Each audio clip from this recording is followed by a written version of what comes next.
திருச்சி திருவானைக்காவல் அருள்மிகு ஜம்பகேஸ்வர திருக்கோவிலில் அன்புமணி ராமதாஸ் குடும்பத்தினருடன் சென்று வழிபாடு நடத்தினார்.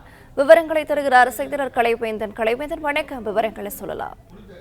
வணக்கம். பாமக தலைவர் அன்புமணி ராமதாஸ் திருச்சி வருகை தந்துள்ளார். திருச்சியில் பல்வேறு நிகழ்வுகளில் பங்கேற்கிறார். தனியார் ஹோட்டலில் விவசாய சங்க பிரதிநிதிகளை சந்திக்கிறார். விவசாயிகள் சந்திக்கும் பிரச்சனை, தென்னக நதிகள் இணைப்பு குறித்து அவர்களிடம் கலந்துரையாடுகிறார். மாலை திருச்சி கல்லணை சாலையில் சர்க்கார் பாளையத்திலிருந்து பாமக தொண்டர்கள் மற்றும் விவசாயிகளுடன் நடைபயணம் மேற்கொள்கிறார். நடைபயணத்தில் திருச்சி மாநகராட்சி பகுதிக்கு உட்பட்ட சரக்கு பாதை நிறைவு செய்து அங்கு பொதுக்கூட்டத்தில் பங்கேற்று உரையாற்றுகிறார்.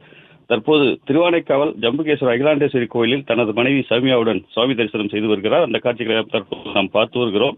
ஜம்புகேஸ்வரர் சன்னதி, அம்மன் சன்னதிகளில் சுவாமி தரிசனம் செய்கிறார். இதனைத் தொடர்ந்து ஸ்ரீரங்கம் அருள்மிகு அரங்கநாத சுவாமி கோயிலில் சுவாமி தரிசனம் செய்ய உள்ளார். பிளே ஸ்டோர் மற்றும் ஆப் ஸ்டோரில் இருந்து பாலிமர் செயலியை QR கோடு மூலம் பதிவிறக்கம் செய்யுங்கள். செய்திகளை உடனுக்குடன் பெறுங்கள்.